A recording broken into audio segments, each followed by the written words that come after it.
Welcome to చెన్నూజీ vlogs. దయచేసి మా channel subscribe చేయండి. డిప్రెషన్ ఇది ఒక మానసిక రుగ్మత. దీనిని గుర్తించటం చాలా కష్టం. మిగతా జబ్బులకు మళ్ళీ ఈ బ్లడ్ టెస్టులు, ఇటువంటి స్కానింగ్లు, ఇటువంటివన్నీ కూడా దీన్ని కనిపెట్టలేవు. ఇది మానసిక క్షోభకి గురి చేస్తుంది ఇటువంటివి ఉన్న వాళ్ళందరూ. ఫస్టు మన ఒకటి గమనించాలి. మన బాడీలో చాలా ఆర్గాన్స్ ఉన్నాయి. గుండె, మోకాలు, ఈ నొప్పులన్నిటికీ ఒక్కొక్క డాక్టర్ దగ్గరికి వెళ్తాం. గుండెకి సంబంధించి గుండెవాడికి ఏంటి స్పెషలిస్ట్, ఐ స్పెషలిస్టు, ఇలా వెళుతూ ఉంటాం. కానీ ఈ బ్రెయిన్కి సంబంధించిన డాక్టర్ సైక్రియాట్రిస్ట్ ఉంటాడు. కానీ వాళ్ళ దగ్గరికి మనం వెళ్ళం. ఎందుకంటే మన దేశంలో సైక్రియాట్రిస్ట్ దగ్గరికి వెళ్ళడం అంటే పిచ్చివాడును లెక్కేస్తారు. పిచ్చి డాక్టరు, పిచ్చి పేషెంట్ ఏమో పిచ్చోడు, ఇలా లెక్కేస్తారు. అందువలన నాకు డిప్రెషన్ ఉంది అని చెప్పి అసలు గమనించలేరు మన వాళ్ళు. రెండోది, వెళ్ళినా కానీ సీక్రెసీ మెయింటైన్ చేస్తారు. కానీ నేను అలా ఉండదలుచుకోలేదు. నేను యాక్చువల్గా డిప్రెషన్ పేషెంట్ని. అది గుర్తించడం అది 10 ఏళ్ల క్రితమే జరిగింది.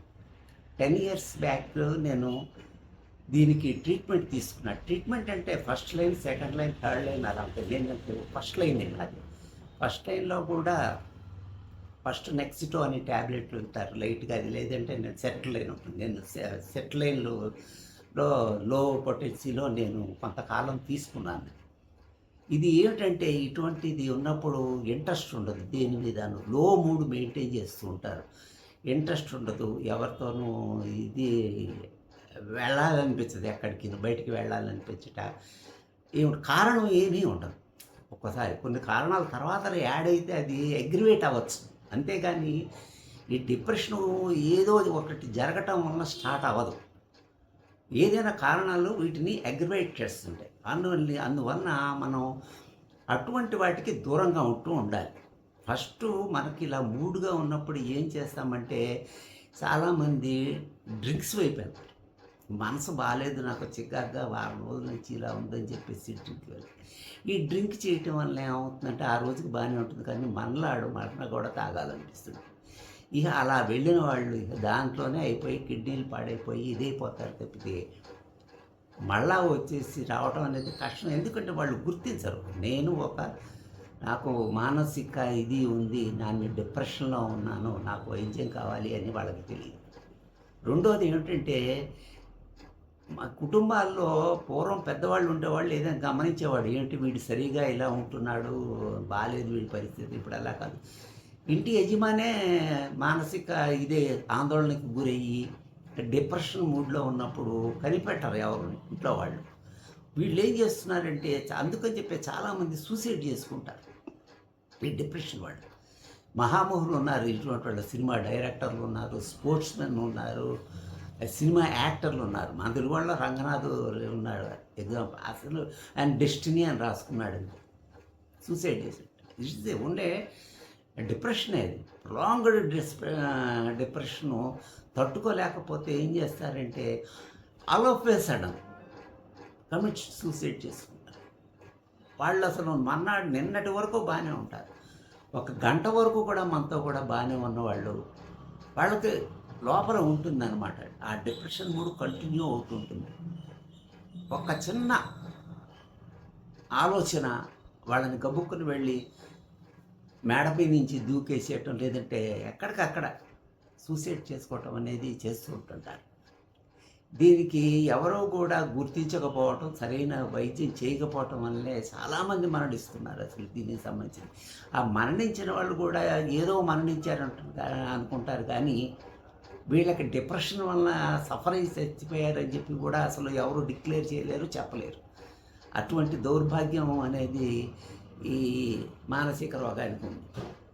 నా ఎక్స్పీరియన్స్ నాకు నేనే కొంత గుర్తించాను. సంథింగ్ రాంగ్ అనుకున్నా. అయిపోయింది, బాగా రావటంలో అయిపోయింది. డాక్టర్ దగ్గరికి వెళ్తే అంత బాగానే ఉందని చెప్పి చేశాను. నేను ఇప్పుడు ఒక 80 years రిటైర్డ్ డాక్టర్ దగ్గరికి వెళ్తే అప్పుడు ఆయన చెప్పాడు, ఈ డిప్రెషన్ అనేది ఎవరికైనా వస్తుంటుంది, గుర్తించడం కష్టం. ఈ డిప్రెషన్ ఉన్న వాళ్ళకి మిగతా రోగాలు కూడా వస్తాయి. అంటే లైక్ బీపీ, షుగర్స్ ఇవన్నీ కూడా వచ్చేస్తుంటాయి. పెయిన్ ఉంటుంది. అసలు మూలం గుర్తించకుండా అసలు వీటికి వైద్యం చేస్తుంటారు. అందువల్లనే ఇవి ఎక్కువైపోయినాయి షుగర్లు, బీపీలు అని చెప్పి నాకు డిప్రెషన్ టాబ్లెట్ ఇచ్చాడు.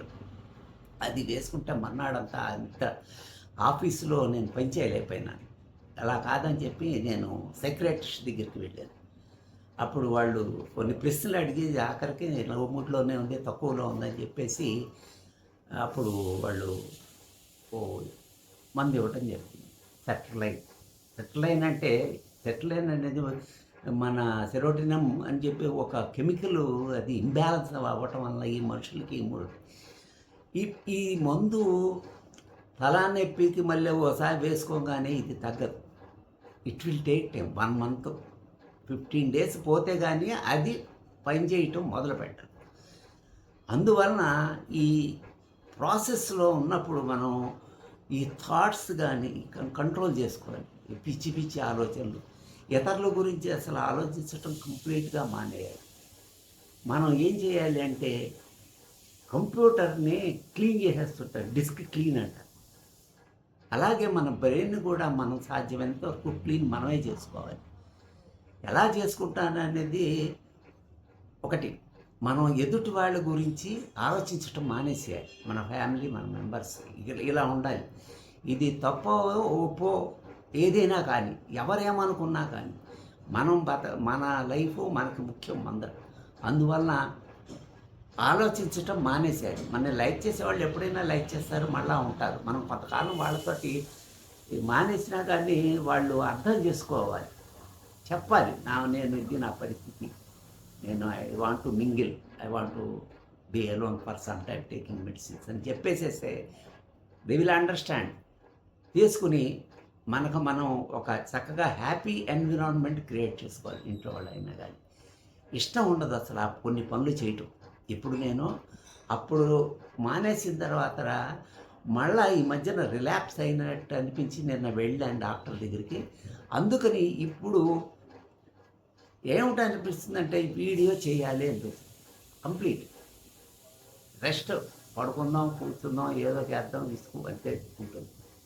కానీ బయట పడాలంటే we have to do something అని చెప్పేసి నేను ఈ వీడియో చేస్తున్నాను. యాక్చువల్గా ఈ వీడియో చేయటం కొంత టైం పాస్. దీన్ని మళ్ళీ ఎడిటింగ్ చేయటం, ప్రాసెస్ దానికి ఏదో తయారు చేయటం, ఈ కొంత టైము నాకు మైండ్ డైవర్ట్ అవుతుంది. దీని తర్వాత మార్కెట్ కొద్దిగా చూడటం, తర్వాత వెళ్ళి ఇష్టం లేకపోయినా టీవీ దగ్గర కూర్చుని కామెడీ సీన్లు చూడటం. ఇప్పుడు ఏమిటంటే ఈ డిప్రెషన్ ఉన్నవాడికి మీరు ఎంత కామెడీ సినిమా చూపించండి, ది వోంట్ లాఫ్, పెద్ద నవ్వు రాదు.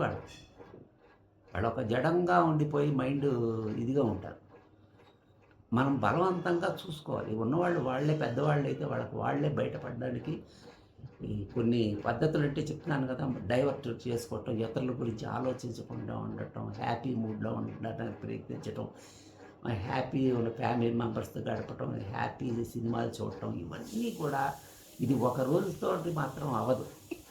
ఆ మందు పనిచేయడానికే 4 రోజులు పడుతుందంటే ఈ నెల ప్రాసెస్ కూడా మనం కంటిన్యూస్గా ఇలా ఉంటే కానీ మనం ఈ డిప్రెషన్ నుంచి బయటపడాలి. రెండోది, ఈ డిప్రెషన్ నుంచి బయటపడిన తర్వాత 1 మంత్ తర్వాత కొంత మీకు చేంజ్ ఉంటుంది బ్రెయిన్లో. హ్యాపీ మంచి గ్లో కనిపిస్తూ ఉంటుంది. మళ్ళీ లైఫ్ మీద ఇంట్రెస్ట్ అవన్నీ కూడా కనిపిస్తాయి.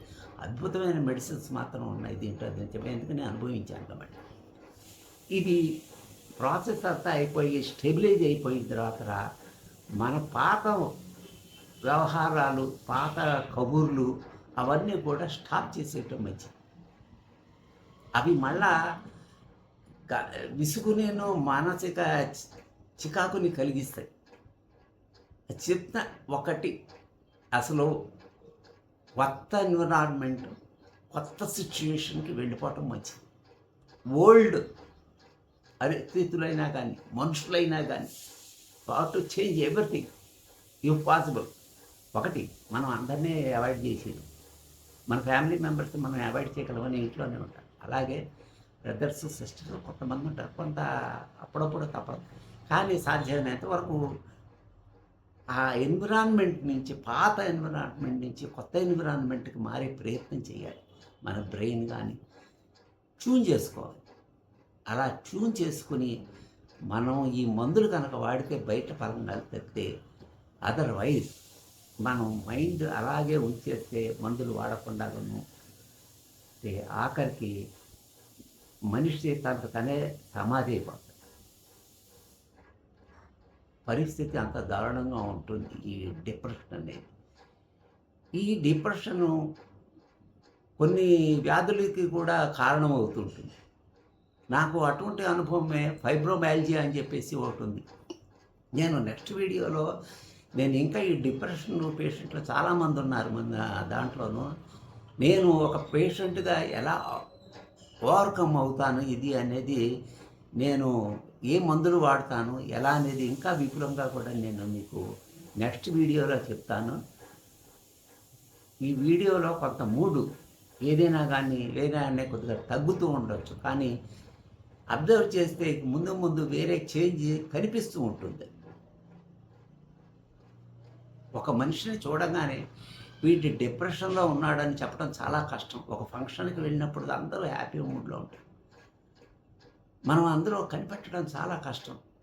ఎందుకంటే అది అంతర్లీనంగా అది అలా ఉంటుంది.